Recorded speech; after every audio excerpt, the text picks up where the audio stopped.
Hi everybody. So I haven't uploaded some videos on this channel for some time, and I want to thank you guys so much for the nice comments you've left me and just kind of helping people, debating and stuff like that. Those are good things. I think the purpose of my channel is to bring others to God, bring awareness to God, and I'm glad that you guys are enjoying some of the content I'm putting out. So I want to say thank you.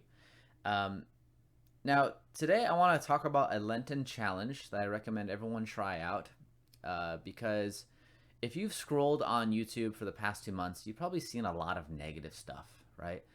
Stuff about the papacy, the clergy, conspiracy theories, you know, the end times, uh, satanic, the rise in Satanism, especially here in the West. It's starting to become more prevalent and more kind of mainstream to be a Satanist. It's something that's happening. People getting canceled and silenced. Um, One of the things that I've noticed on my own YouTube channel, I'm not saying this to complain, I'm just telling you guys the facts. My YouTube channel, Dojo Go, has restricted some of my videos for kids because I talk about God. So stuff like that, it's hard to look at that and not get worried and scared. And the one thing that we should all remember as Christians is that God is in charge. God is in charge of everything. He doesn't will us anything that is bad for us. No. Now it's good to know about these things. It's good to be informed and aware. Maybe you should know what the Antichrist will do when he comes. That way you can see the signs and okay, this person is going to do this. He's going to do that. But we shouldn't obsess over when. There's a very specific reason why Jesus didn't tell his apostles when he's coming back. Right? Because imagine, if everyone knew the exact day that Jesus was coming back, I would mark it on the calendar, and we'd all wait in anticipation and worry about it. Right? We'd worry about it. Let's be honest. If you knew Jesus was going to knock on your door right now, open it up and say, the end of the world is here, what would you say to him? Well, I don't think I would be prepared, to be honest with you. All right? I haven't reached the point where I think that I'm able to do to deal with that. I don't think I can.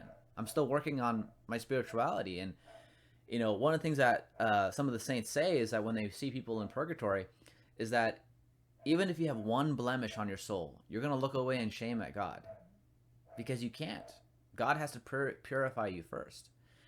And I hope that thought doesn't give you worry, but here's the thing. God gives you plenty of time to amend your life, right?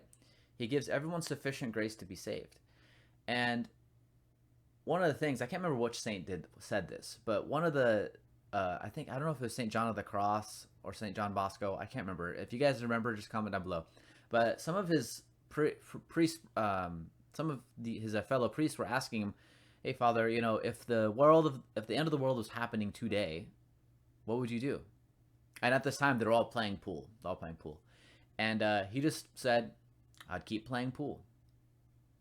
Right?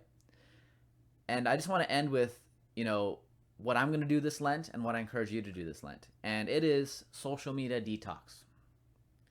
Stay off of YouTube, off of Facebook, Instagram. Now, for you guys that might follow me on Dojo Go, I'm still going to have videos uploaded on Dojo Go.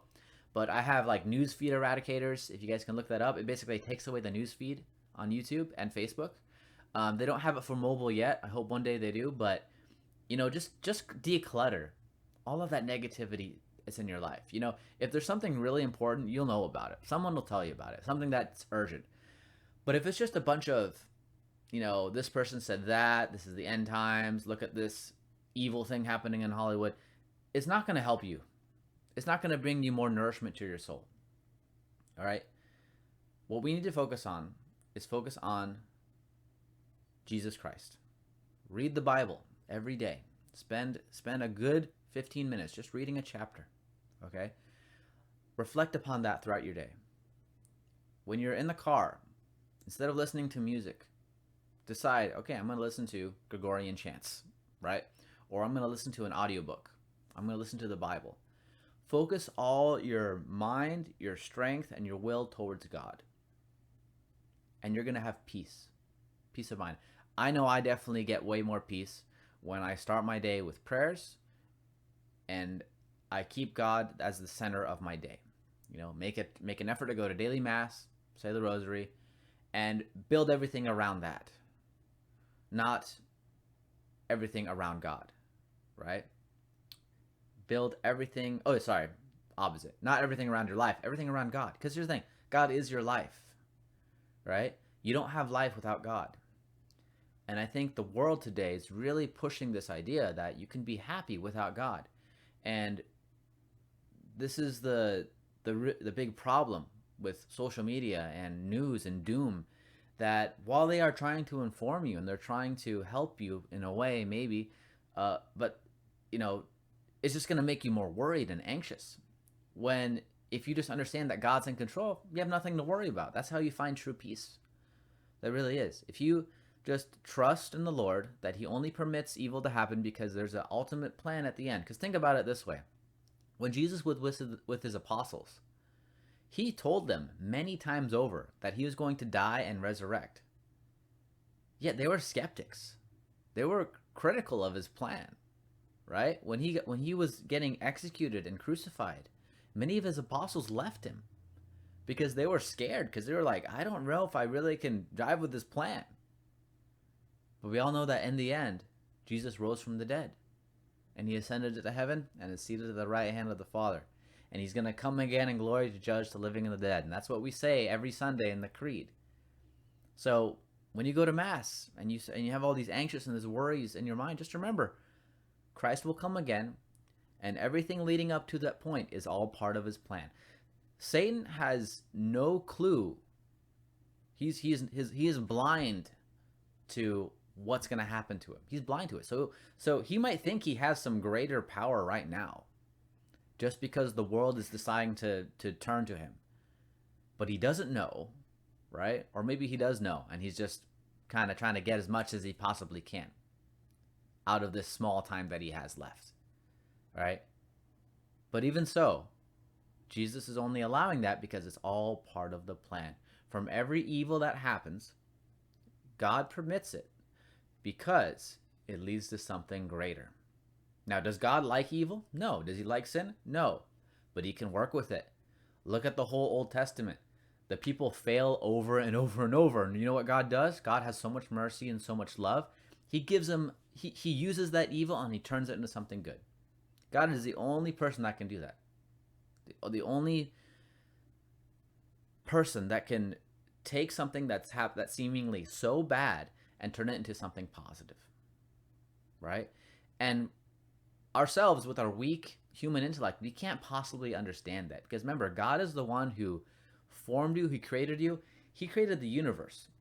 I recently was watching a documentary about cells, okay, and how cells work. And to think that there was a creator who designed our DNA in such a sophisticated and intricate way, you would think that He's also very good at planning ahead, right? So pray, hope, don't worry. This Lent, I know it's Septisma, so you can also start this early, right? You can start it today. No more YouTube, no more Facebook, no more Instagram, right? None of that, okay? Fill your minds with only things that are holy. Focus your attention to Christ, and you're going to find peace of mind and peace of heart. Because here's the thing, it's so nice to basically chat with someone and they're talking about, oh, what about this? What about that? And I'm like, I had no idea that happened.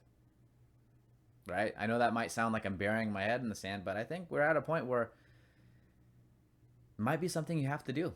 You might have to bury your head in the sand, right? So long as it's not something that's, really, really important, like something to do with your life. But here's the thing, all we can do really when we see negative stuff is just shake our head at it. That's all we can possibly do at this point, and pray. Okay, pray for the conversion of the world. Tend your own, as a priest at my parish said, he said, tend your own garden.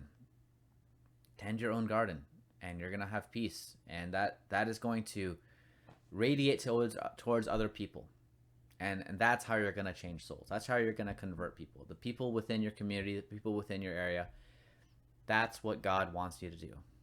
He doesn't want you to worry, because worrying gets us nowhere. And if you're someone with a lot of political power, then yeah, it's probably your job to step up and try to try to make big things happen. But for the rest of us, all we have to do is pray and trust in the Lord, because remember, God only permits evil because he has a greater glory that's coming in the end.